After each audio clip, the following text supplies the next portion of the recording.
Buenos días, ¿cómo estáis? Bienvenidos al canal de nuevo. Muchísimas gracias a los nuevos suscriptores. Ya hemos pasado los 6.000. Gracias también a los que compartís vía Telegram, vía WhatsApp, a los que suscribís y a los que os hacéis miembro. Gracias por los comentarios. Hoy tenemos un temazo que es un combo binario. Es la teoría sintérgica de Jacobo Greenberg y la resonancia mórfica de Rupert Sheldrake. Estos dos autores comparten algo. De Jacobo Greenberg, os pongo el enlace ahí, he hecho México y sus mundos chamánicos, un alucine. Nunca había tratado así, no es en profundidad, pero por encima profundito, la teoría sintérgica. Y es un autor fantástico que creó el Instituto de Conciencia de la Universidad, creo que es Autónoma de México, y que desapareció y nadie sabe dónde está. Todo un mito acerca de este psicólogo, no sé si psicólogo o psiquiatra, no recuerdo bien, que parece ser que trabajó también para la CIA. Y se ve que descubrió algo increíble, más allá de todo esto, que hace que el mito se agrande. Su secuencia de los chamanes de México es verdaderamente fantástica.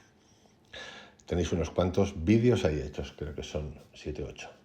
Y el otro, Rupert Sheldrake, también fascinante, científico, que se le ocurrió dar en el famoso TED, que es como el barrio Sésamo de los inteligentes, pues dio una charla y más tarde a los de TED. No es un oso, TED, no es un teddy bear, pero está lleno de hipócritas y de canceladores, es decir, inquisidores, peores que los de antes, porque los de antes había hoguera y por eso sonríen y bueno, son un poquito más cabroncetes, menos de llevar a la hoguera, pero sí de cancelar. ¿Y qué pasa? Pues que le quitaron el audio que había hecho en TED porque no era ciencia, entonces me gusta mucho más. Y de este autor he hecho un vídeo muy explicativo acerca de qué es el campo mórfico, de Rupert Sheldrake. Así que vamos a revisar a estos dos elementos. Para mí, ya sabéis, todos los que van por naturaleza contra sistema, no todos, pero yo digo contra sistema es contra sistema, contra todos los sistemas, no contra el sistema A, B o C, no, contra todos. Ejemplos. Jacobo Greenberg, ejemplos. Rupert Sheldrake, y ahora vienen los buenos, atómicos. Krishnamurti, que manda al garete a la orden de la estrella, estrellate tú solo si quieres, con el grupo. Y Anthony de Melo. Fantástico, también perseguido por el famoso papa pianista Ratzinger. Fantástico. Así que vamos a por estos dos. El doctor Jacobo Greenberg, hijo de inmigrantes europeos, nació en DF en 1946. Cursó sus estudios básicos en escuelas de tradición judía y cuando Jacobo tenía 12 años de edad quedó impactado por la muerte de su madre. Producto de una enfermedad cerebral, desde aquellos años decidió dedicarse a estudiar a fondo la mente humana. Licenciado en Psicología de la Facultad de Ciencias de la Universidad Nacional Autónoma de México, doctorado en Nueva York en el Medical College y creador de la teoría sintérgica y teoría de la habilidad extrasensorial de visión, dermo-óptica. Estudioso, él también tuvo un programita que aplicó a varios niños en algunos centros que se les fue un poquito de las manos. Todo hay que decirlo, un poquito de las manos. Los padres se pusieron un poquito nerviosos. Yo también me he puesto nervioso. Estudioso de la relación mente-materia del chamanismo y profundo conocedor de la física cuántica y de la meditación, Jacobo Greenberg conoció y trabajó con la célebre curandera mexicana Pachita. Tenéis un vídeo solamente de Pachita en ese enlace que os envío. La mejor chamán tepozteca de toda la historia de Tepoztlán, Morelos. A partir de su trabajo con Pachita, que culminó en 1988, Greenberg desdoblaría su experiencia con la curandera mexicana para construir una de las teorías más representativas, la teoría sintérgica. Posteriormente profundizó en el estudio de las frecuencias energéticas que manifiesta el ser humano durante estos estados meditativos. Como legado, dejó, además de su ejemplar actitud ante el estudio científico de la consciencia y múltiples fenómenos etéreos, la fundación del Instituto Nacional para el Estudio de la Consciencia y más de 50 libros, así como numerosos estudios e investigaciones. Su teoría sintérgica, la cual se refiere a una especie de matriz holográfica llamada latiche, celosía, que todo lo abarca y la cual recuerda los campos morfogenéticos propuestos por Sheldrake o el concepto de orden implicado, también acuñado por David Bohm, es de peculiar importancia. Al interior de este campo informacional, en el interior, de este campo informacional nada está separado. Es una especie de éter hiperinformativo a partir del cual nuestro cerebro debe decodificar hebras de conocimiento a través de distintas actitudes cognitivas. Y el resultado de este proceso es lo que cada uno de nosotros concebimos como la realidad. La realidad es percibida como resultado de una decodificación que lleva a cabo nuestro cerebro a partir de una estructura preespacial, y como tal involucra la interpretación realizada por el aparato de nuestra mente-cerebro y sus derivados neuronales. Además, de acuerdo con el científico mexicano, esta matriz representaba algo así como una proyección holográfica del Aleph de Borges, por lo que en todos sus puntos convergía la información completa del cosmos, y aquel que fuese capaz de entrenarse con las habilidades necesarias para entablar una interacción consciente con esta matriz, podría acceder a un estado permanente de iluminación informativa. Nuestra realidad, nuestras experiencias son vistas desde esta teoría como resultado de la interacción entre el campo neuronal y la latice del espacio, o latice, no sé exactamente cómo se pronuncia, porque ni siquiera sé si es latín, creo que es latín, no lo sé. De acuerdo con la teoría sintérgica, el campo neuronal se refiere al producto que crea el cerebro, y así explica. De acuerdo con la teoría sintérgica, el campo neuronal se refiere al producto que crea el cerebro como resultado de todas las interacciones neuronales que acontecen en la estructura cerebral, o sea, un conjunto. El campo neuronal podría concebirse como una matriz de interacciones similar, pero de menor complejidad que la latice del preespacio. O sea, es posterior. La teoría sintérgica afirma que el campo neuronal es capaz de interactuar con la latice del preespacio, distorsionándola, y que esta distorsión es la estructura de nuestra experiencia. Digamos que existiría un no espacio, la latice, sería como un registro acásico para entendernos, y luego está nuestra totalidad neuronal. Esos dos, vamos a llamarlos objetos, uno unificador, totalizador, no dual, esa latice, esa matriz, está ahí todo el tiempo presente, eterna. Y nuestra mente, cerebro, neuronas, tiene acceso a esa información. Solo que producto de nuestra experiencia, ADN, mil cosas, ese acceso al que tenemos cuando nos dé la gana, queda trastocado, deformado, interpretado, vamos a decir, traducido, porque traducir es traditor, es decir, traidor, con lo cual deforma la totalidad, o lo que podemos llamar la realidad real, no la que vemos. Así pues, continúa, cualquier experiencia resulta de un contacto, pero la cualidad de la experiencia dependerá de la calidad del contacto. Un cerebro en un estado pobre de unificación distorsionará a la latice en forma diferente que un campo neuronal proveniente de un cerebro en un elevado nivel de unificación. La unidad interna dependerá de la calidad de la distorsión y de ella la experiencia. De ahí que el tema o el objeto o la palabra, o más todavía, lo que trasciende de esto es que el gran interpretador, que el gran comunicador, la gran autopista de comunicación entre la matriz, latice, y nosotros, nuestra neurona, sea la conciencia. Por eso aquí tantas veces he dicho, da igual, ¿es bueno meditar? Sí y no. ¿Es bueno hacer yoga? Sí y no. ¿Es bueno hacer un viaje psicodélico de psilocibina? Sí y no. Pues si tú haces un viaje de esos atómicos de psilocibina, que todo el mundo, si te metes, si haces el macro, te metes 3,5 gramos, 4, o si es en hospitales, la esencia, pues ya te aseguro que te va a pasar algo. Ahora, ese algo, cuando sales de esa situación, ¿cómo lo interpretas? ¿Qué te ha dicho tu conciencia? Porque en realidad es un viaje a tu conciencia. Y ahí viene el tema, otra vez a preguntarnos. El chamanismo mexicano y la técnica de la meditación autoalusiva, otro de los inventos, desarrollos de Jacobo Grinsberg, no inventos, técnicas.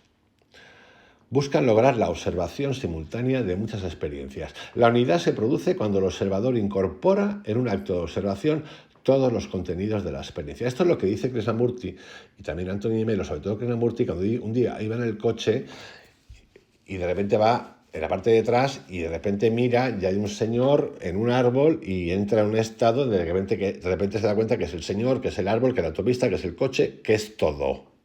Esto sería. Esto yo creo que nos ha pasado más de uno. Aquí.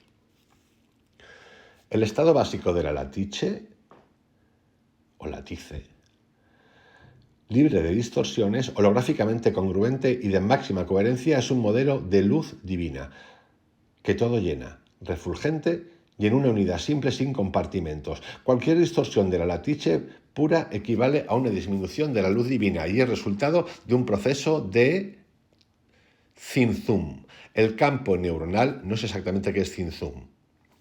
El campo, lo explico ahora. El campo neuronal es el filtro y los velos de la luz divina. Debe ser eso.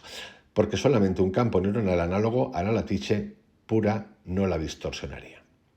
Cuando el cerebro alcanza un grado máximo de unificación interna, el campo neuronal se vuelve isomórfico con la latice del preespacio. Allí y solo allí, la luz divina no encuentra filtros que la opaquen, y allí y solo allí, el Dios externo y el interno se unifican. De acuerdo con este modelo, existe una sola realidad, la de la latice, y número indeterminado, posiblemente infinito, de distorsiones, velos, que éste puede asumir. Esto tiene una relación infinito. Mirar esto que es interesantísimo, este cruce que se va a producir ahora entre la física cuántica, infinitas posibilidades, y una sola realidad, que es la latice. Atentos.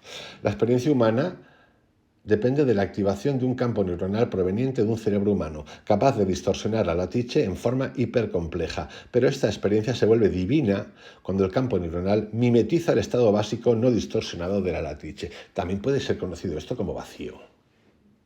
Es decir, cuando el campo neuronal humano se vuelve isomórfico con la latice pura.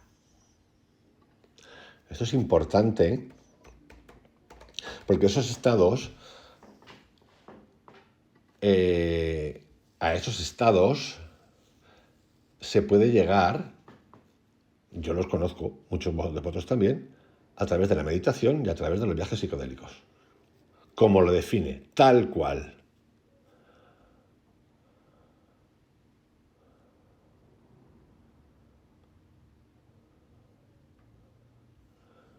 Isomórfico significa que admite un inverso.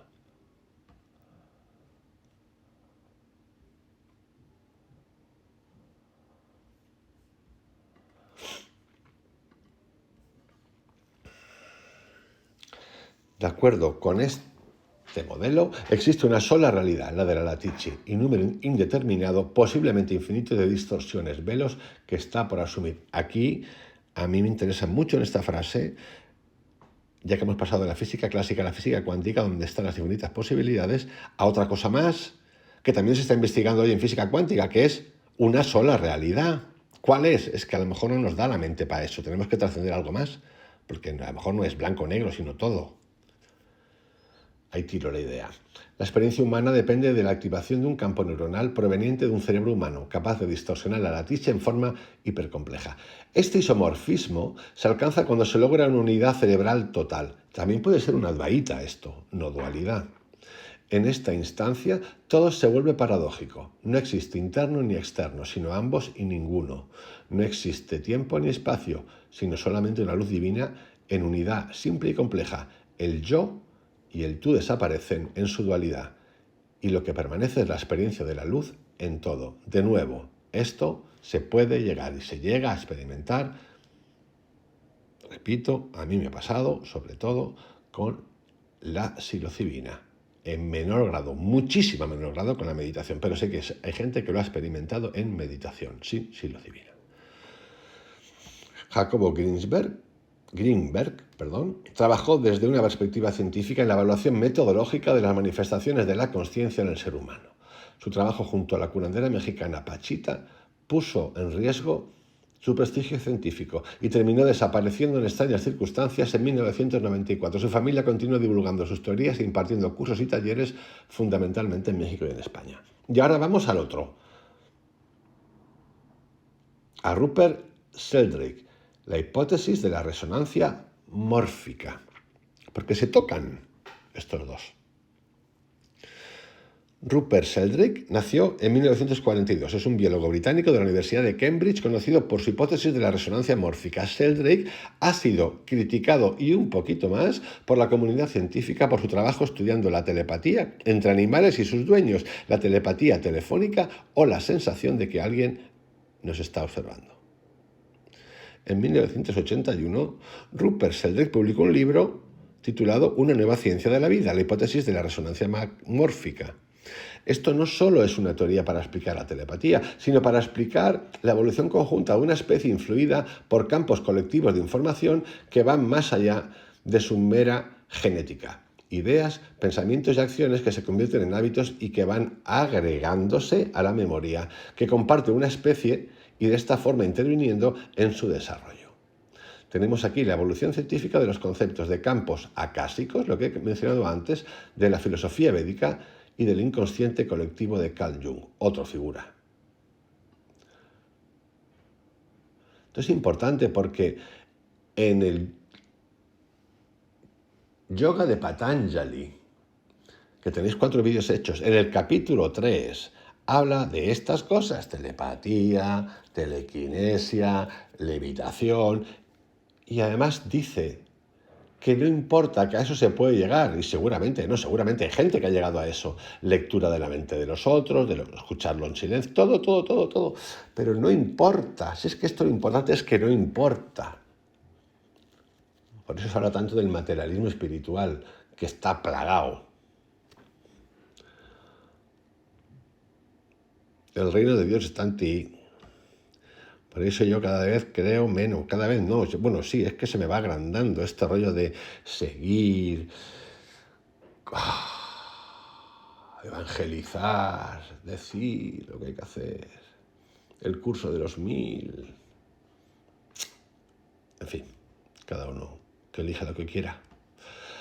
Existirían pues unos campos de depósito de información, los campos morfogenéticos o campos mórficos, utilizables a través del espacio y el tiempo. Esta memoria colectiva, en realidad, no solamente utilizables a través del espacio y del tiempo, desde la materialidad en la que vivimos, no existe ni espacio ni tiempo, aunque están contenidos en el tiempo porque es un recuerdo del tiempo o una grabación del tiempo o del momento. Pero dónde están, cómo se accede a ellos, está más allá del espacio y del tiempo. Por lo menos esa es mi interpretación. Esta memoria colectiva, que traspasa el tiempo y el espacio, aquí lo tenéis, permite poder heredar hábitos. En esta teoría, los genes no lo son todo. La naturaleza transmite los hábitos, incluso el desarrollo de hábitos tales como la morfogénesis y el crecimiento de la forma, de cada especie a través de la resonancia mórfica. Si un perro adquiere un determinado hábito, como aprender un truco nuevo, esta información se instala en el campo mórfico, haciendo que sea más fácil de aprender este nuevo hábito para el resto de los perros. Transmisión de la nueva habilidad hábito de manera horizontal y a distancia. A través de la resonancia mórfica, estos nuevos hábitos se transfieren también a las nuevas generaciones. Esto es importante entenderlo porque si esto lo aplicamos a los humanos, uno puede llegar a la conclusión de que, dado el estado de desastre en el que vivimos, lo que hemos transmitido es literalmente basura. Sí, muchas cosas buenas, es cierto, pero visto lo visto,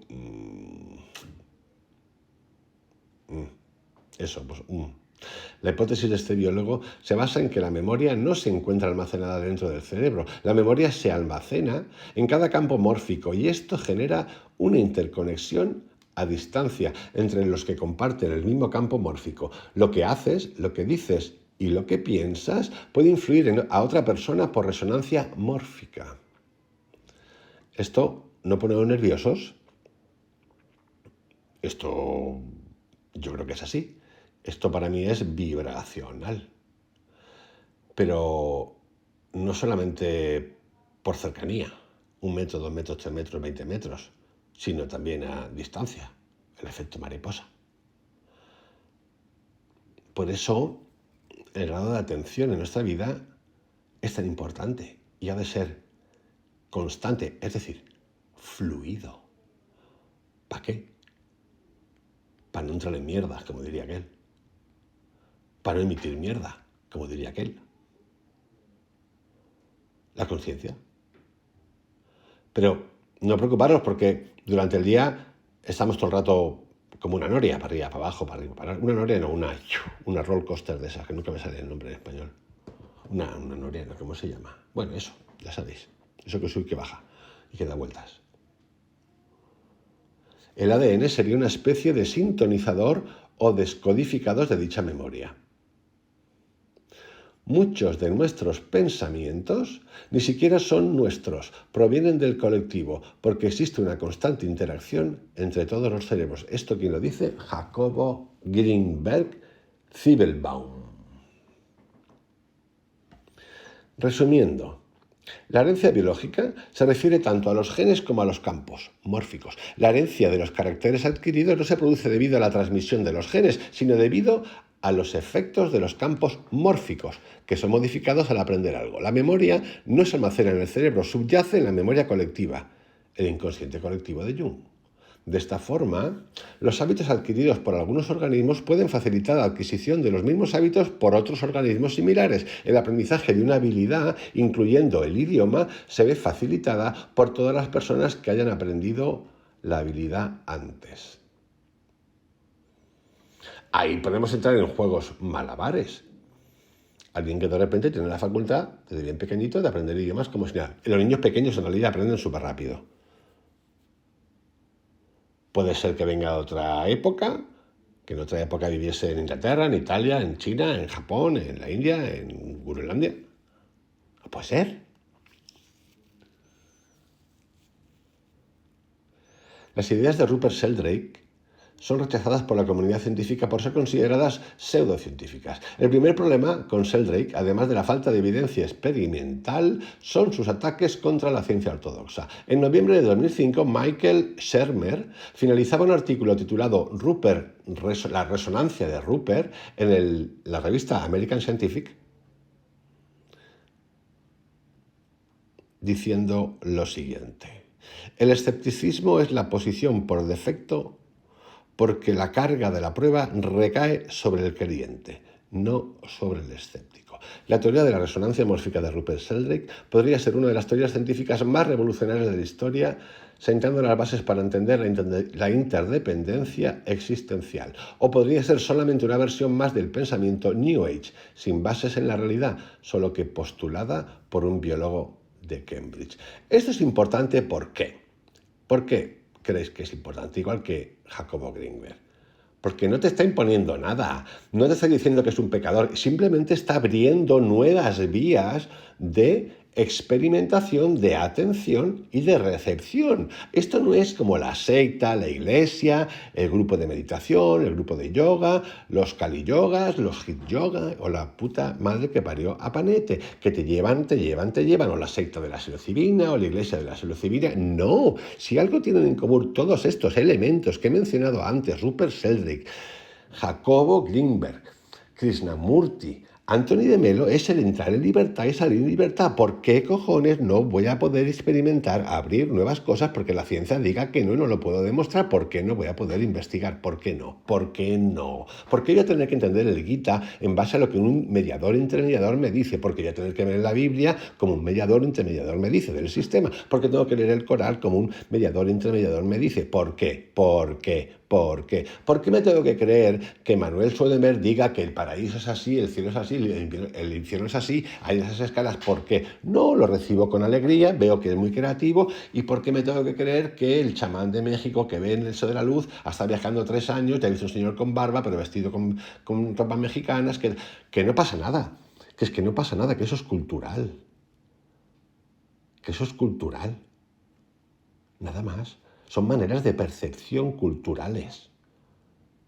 No se pueden apropiar, porque no existen como tal.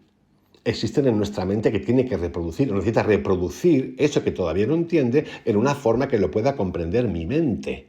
Llámese la Virgen María, Jesucristo, Yogananda, al que he visto Sí, sí, he visto así una autopista. Son maneras para que yo pueda entender que eso existe, en lugar de ver una energía vibracional. Porque estos avatares, que llamamos avatares, que existen como tal, son energías. No son personas, pero nosotros aquí en la Tierra necesitamos procesar eso desde ese lugar. ¿Para qué? Para poder entenderlo. Bueno, así lo veo, ni más ni menos. ¿De qué sirve? No sirve de nada.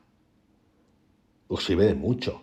Sirve para reconocer que existe. Y segundo, para entender que todo es lo mismo. Y que por eso el sectarismo, esa fe ciega, tontaina, esto es lo bueno, esto es lo malo, lo mexicano chamanista no es bueno, lo tal no es bueno, es mentira. Sino mirar cuántos médicos hay investigando esto de la muerte que me he ido, pero que ha vuelto y que lo ha oído todo y lo ha visto todo. No lo entienden. Hay muchos médicos que han escrito sobre esto.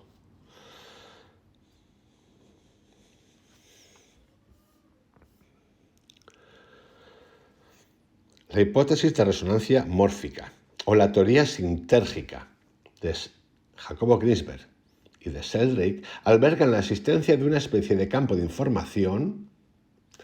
Para Sheldrake sería una memoria externa y colectiva fuera de nuestro cerebro, como si nuestro cerebro fuese un televisor y conectase con dicho campo externo, latiche o campo mórfico, latiche para Grinsberg, campo mórfico para Sheldrake, para crear nuestra realidad. Según el tipo de conexiones, puedes acceder y modificar dicha información.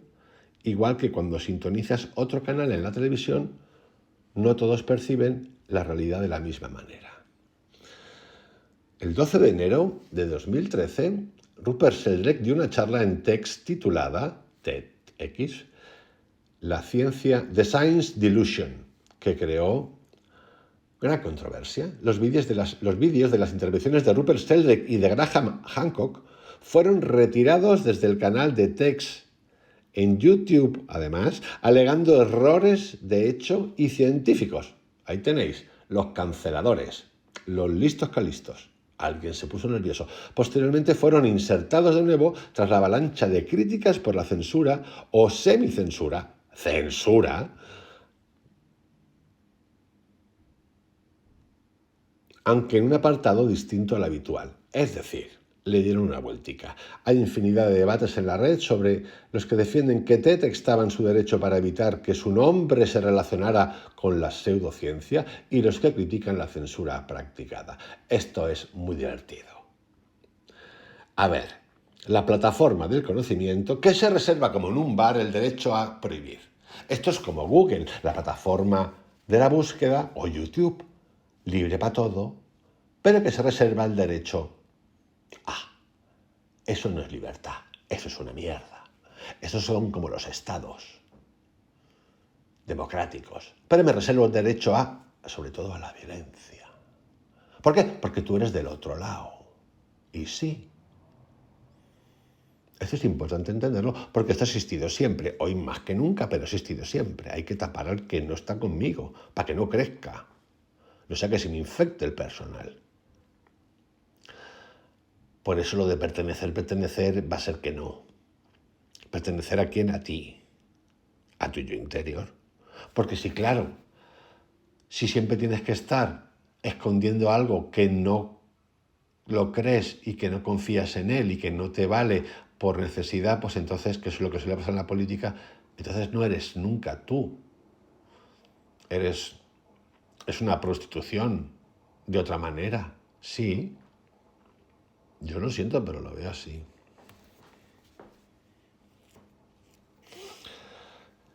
Ciertamente esta problemática hizo que se interesasen incorporando un pequeño resumen sobre lo expuesto en la aparición de Sheldrake. Rupert Sheldrake esboza 10 dogmas que él ha encontrado dentro de la ciencia dominante en la actualidad. Afirma que cuando se mira cada uno de estos dogmas científicamente se ve que en realidad no son ciertos. 1. La naturaleza es mecánica. Simplificándolo mucho, viene a decir que son máquinas. Esto es un dogma que descubre y destapa. Toda la materia está inconsciente, otro dogma. Las leyes y constantes de la naturaleza son fijas, otro dogma. Las leyes y constantes de la naturaleza son las mismas ahora que en el Big Bang. No se modifican ni evolucionan. Entonces son dogmas que él critica. La cantidad total de materia y energía es siempre la misma. La naturaleza no tiene propósito, el proceso evolutivo no tiene propósito o dirección. La herencia biológica es el material. Todo se hereda por los genes, en las modificaciones epigenéticas de los genes o en la herencia citoplasmática. Los recuerdos se almacenan en el interior del cerebro. Esto es lo que dice la ciencia. Tu mente está dentro de tu cabeza. Su consciencia es únicamente la actividad que produce tu cerebro. Los fenómenos psíquicos, como la telepatía, son imposibles. Tus pensamientos e intenciones no pueden tener ningún efecto a distancia porque tu mente está en tu cabecita. Medicina mecanicista es la única que funciona. Esto es lo que dijo. Después de argumentar un par de puntos en la lista de dogmas, la conferencia continuó con una breve explicación de su hipótesis de la resonancia magnética. En mi humilde opinión, dice Sheldrake, las dos partes... No, perdón. Por ahora, la herramienta más sutil que tenemos es el método científico porque requiere prueba y experimentación. Y esto es cierto. Yo no tengo nada, o sea, ni yo ni nadie puede decir eso. La ciencia es eso, demostrar. Pero el que no se demuestre no quiere decir que no se puede investigar y que se hable de ello. A ver, toda la física teórica se basa en descubrir algo que no se ha descubierto, pero que se piensa que existe. Entonces, ¿qué problema hay en que si esta persona piensa que existe eso, no investigarlo? Si es que es lo mismo. Mirad al famoso profesor de Harvard que ahora mismo hablando acerca de los ovnis. Yes, profesor de Harvard. Un super profesor de Harvard. Yes. ¿Y qué dijo? ¿Pero por qué no se puede investigar? Si dedicamos miles de millones a una física teórica de algo que todavía no se ha demostrado y pone ejemplos, ¿por qué no puedo investigar sobre esto? ¿Por qué no? ¿Por qué no? ¿Qué diferencia hay?